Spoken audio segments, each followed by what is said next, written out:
खबर आपको दे दें कि पाकिस्तान के आतंकियों पर भारत ने एक और एयर स्ट्राइक की है। पीओके में भारतीय सेना ने यह एयर स्ट्राइक किया है।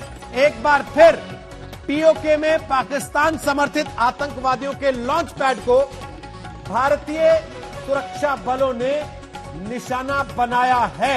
आपको बता दें, यह बहुत बड़ी खबर है। इस समय भारतीय सेना की तरफ से यह बड़ा ऑपरेशन, आतंकवादियों के लॉन्च पैड पर यह एयर स्ट्राइक की गई है।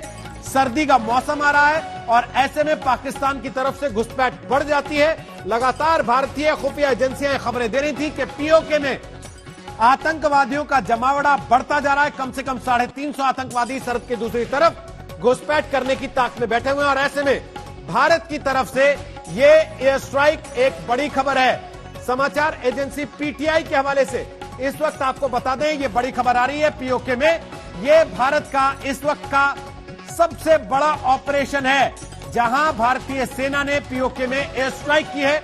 आतंकवादियों के लॉन्च पैड को भारतीय सेना ने निशाना बनाया है और एयर स्ट्राइक के जरिए यह आतंकी लॉन्च पैड ध्वस्त किया गया है। इस बारे में और जानकारी जैसे ही मिलती है हम आपको अपडेट करेंगे। किस जगह पर यह लॉन्च पैड था, कितने आतंकी वहां पर थे, कब यह सर्जिकल एयर स्ट्राइक की गई है, आपको पूरी जानकारी हम देंगे। फिलहाल समाचार एजेंसी पीटीआई के हवाले से जो खबर हमारे पास आ रही है उसके मुताबिक भारतीय सेना ने एक और एयर स्ट्राइक आतंकियों के लॉन्च पैड पर की है और यह इस वक्त पीओके में भारत का एक बड़ा ऑपरेशन है।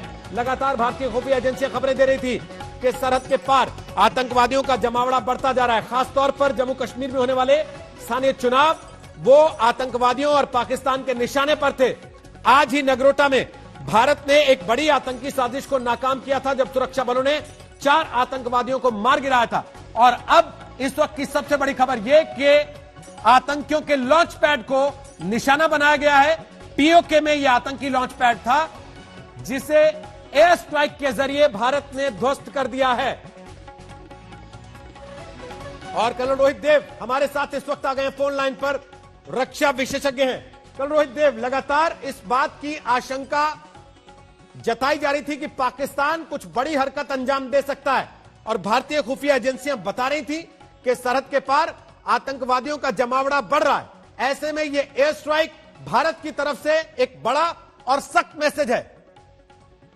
जी जय हिंद रोहित। पहले तो ये जो मैसेज है ये पाकिस्तान को ये दिखाने के लिए है कि अगर आप समझते हैं कि आप हमारी डेमोक्रेटिक प्रोसेस पे आंच डालेंगे और अगर आप ऐसी कुछ खुफिया एजेंसीज का यूज करके टेररिज्म का बढ़ावा देंगे हमारे देश के अंदर, तो उसका आपको भुगतान करना पड़ेगा। पिछले 2 हफ्ते में अभी तक हमने सुना था कि इनडायरेक्ट फायरिंग वेपन से हम उन पे हमला कर रहे थे, उनके पोस्टों पे। अब डायरेक्ट वेपन भी हमने वहां लगाए थे और ये एक सम्मिलित रूप से कार्रवाई चल रही थी, क्योंकि इस नवंबर के महीने में काफी आतंकी सामने आके खड़े हुए हैं उनके कैंपों पर और उनका एक ये, जहां तक बोल सकें तो लास्ट डिच एफर्ट है कि स्नोफॉल होने से पहले, बर्फ पड़ने से पहले वो आतंकियों को अंदर भेज सकें, क्योंकि उनकी जो गिनती अब कश्मीर के वैली में है जो बची हुई है वो बहुत कम हो गई है।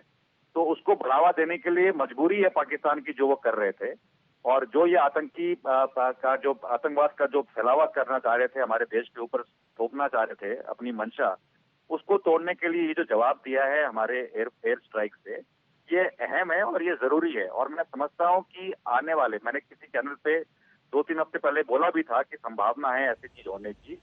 मैं समझता हूँ कि हमारी सेना को और सतर्क रह के और ग्राउंड लेवल पे पीओके में पोस्टों पे और पराक्रमी तरीके से जाना चाहिए। फिलहाल कर्नल देव, आपका आज तक से बात करने के लिए इस वक्त की बड़ी खबर आपको बता दें कि भारतीय सुरक्षा बलों ने, भारतीय सेना ने पीओके में एक बार फिर से स्ट्राइक किया है और आतंकी लॉन्च पैड को निशाना बनाया। इस पर आपको आगे अपडेट करेंगे।